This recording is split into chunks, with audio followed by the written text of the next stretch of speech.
Rules updates for the Warp Spawn today. Arguably a decent buff to quite a lot of the weapons throughout the Codex, but maybe a small nerf to Be'lakor. Let's talk about what we've got.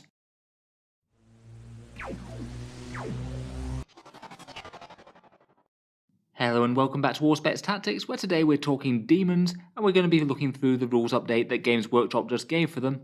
Their rules patch that they do a couple of weeks after the Codex comes out to catch anything that wasn't working quite as intended.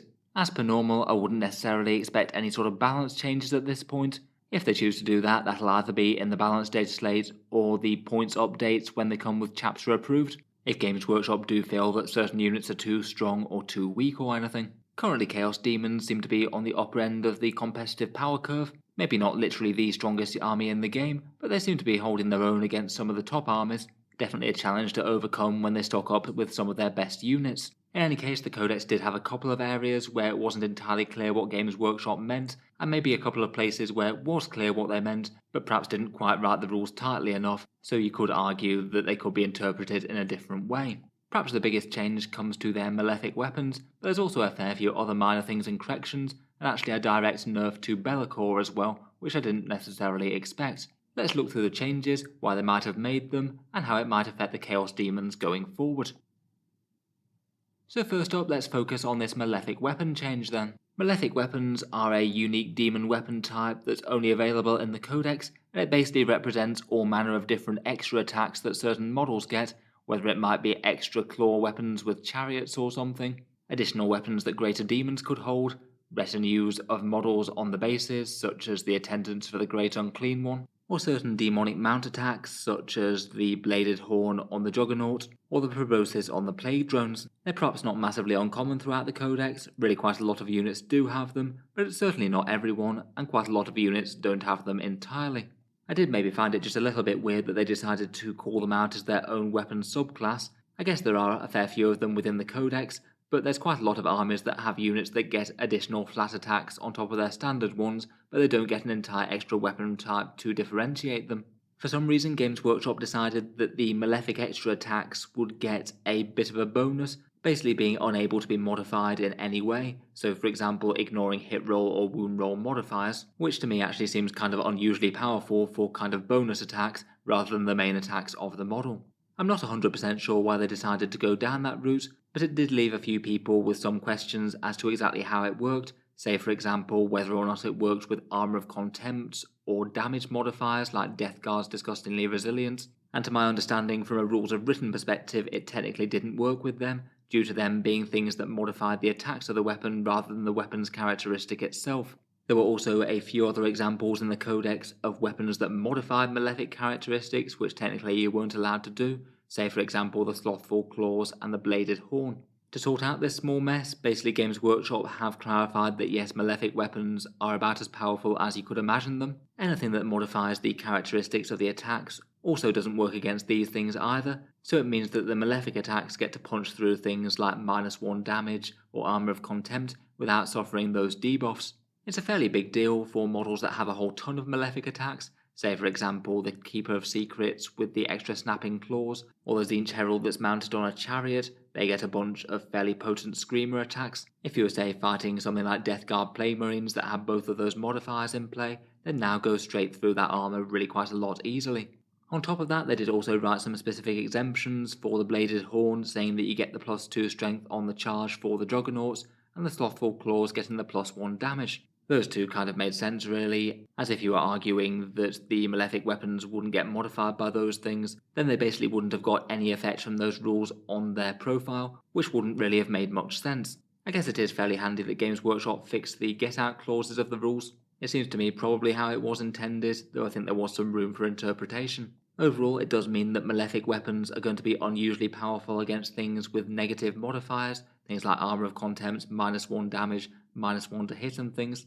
Though I would bear in mind that it's still not the biggest deal in the world, they are still scattered throughout the Codex as the bonus attacks, not the main profiles for the most part, though certain units will get a lot of good value out of this. Otherwise, I'd say the single other biggest change is essentially a nerf that's been given to Be'lakor. Usually if you included him in a Supreme Command detachment, you'd then unlock all the different gods' Warpstorm abilities, so get all the unique Tzeentch, Khorne and Nurgle ones for example. as he's a demon that has all the god keywords, which basically means that his own Supreme Command detachment counts as a detachment for each one of the gods.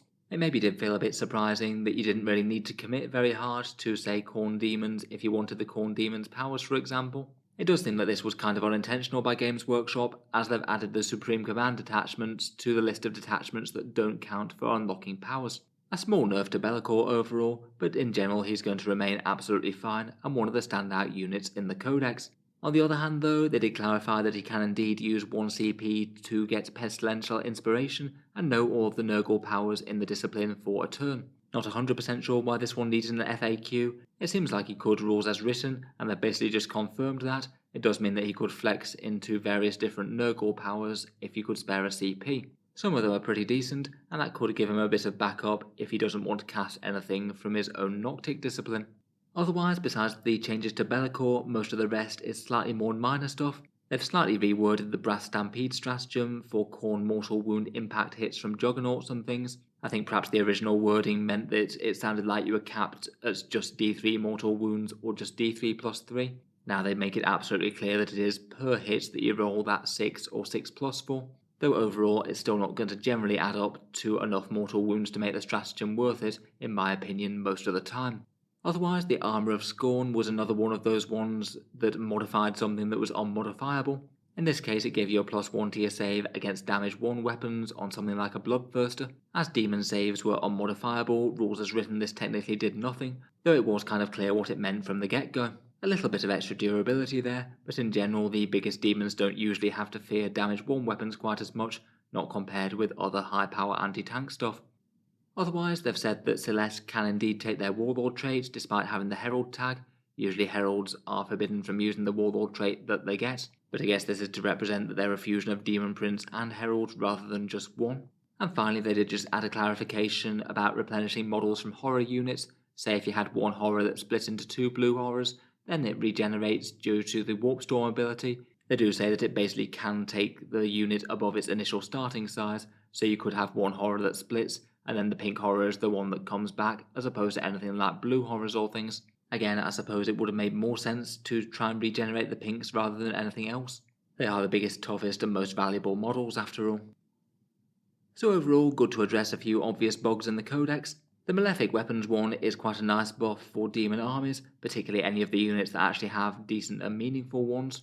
The nerf to Be'lakor will be a little bit annoying to some armies. It could mean that Be'lakor leading mixed Khorne and Tzeentch demons won't really have quite as many options unless you commit to an entire detachment of one of them. Otherwise, I'd say most of the other stuff is either quite minor or obvious fixes that were kind of expected anyway.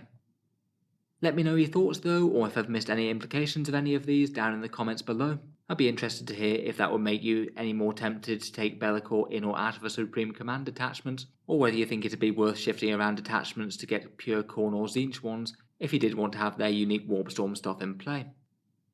If you'd like to keep up with Games Workshop's news and updates, feel free to subscribe to Auspex Tactics. I will generally post new videos just about every day, and I'll certainly cover any new rules for 40k here on the channel. Finally, if you have been enjoying all the videos here on YouTube, I would just like to mention that Auspex Tactics does have a Patreon page as well, and you can find that one linked down in the video description if you're interested. Channel patrons do get a fair few advantages, seeing certain videos early, regular votes to see what sort of things come next on the channel, and automatic entry into the regular prize giveaways with a chance to win some big model kits each month. If any of that sounds good to you, or you'd just like to help support, the link is down in the video description. In any case, an enormous thank you for listening, and I'll hope to see you guys next time.